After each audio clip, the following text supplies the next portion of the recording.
السلام عليكم ورحمة الله تعالى وبركاته. إخواني الأحباء الأعزاء،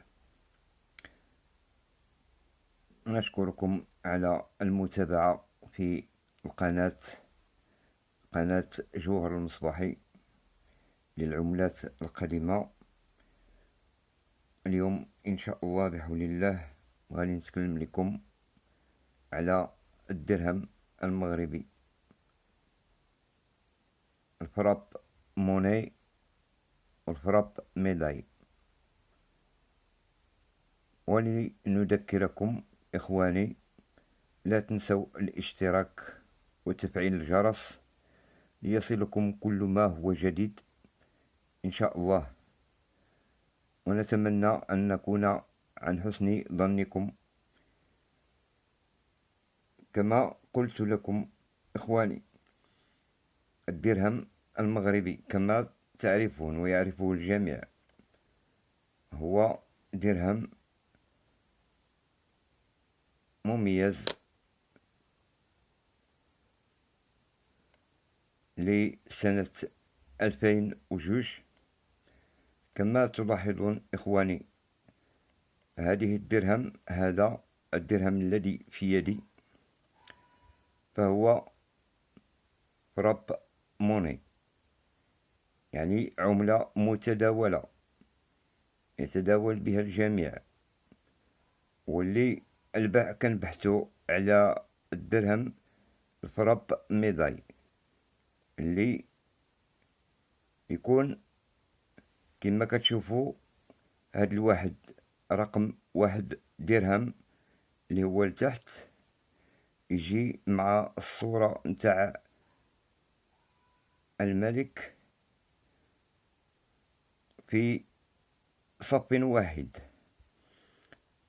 دابا إلا قلبنا هاد الدرهم هذا كما تلاحظون هكذا، فالصورة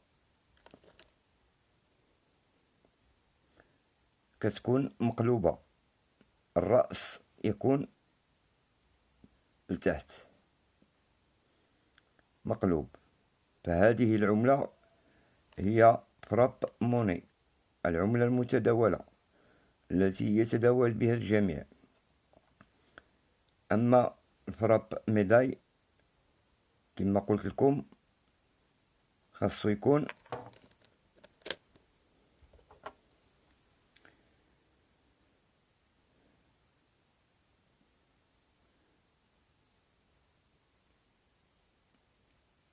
هكذا إخواني. هذا هو الواحد لتحت،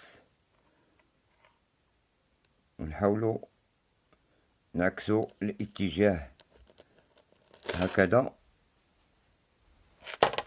وجينا الراس هكا مقد، كما الواحد مقد كما الرأس يكون مقد. هذا هو الدرهم المبحوث عليه هكذا كما تلاحظون إخواني.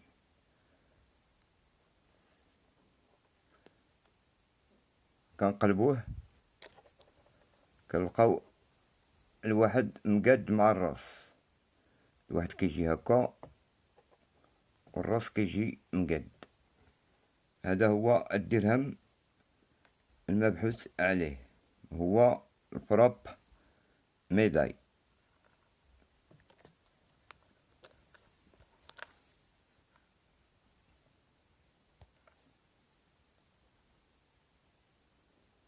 ونسأل الله أن ينال إعجابكم هذا الفيديو، وإلى فيديو آخر إن شاء الله بحول الله. دمتم في خير، وإلى وقت آخر إن شاء الله بحول الله. فلا تنسوا الاشتراك وتفعيل الجرس، وشكرا.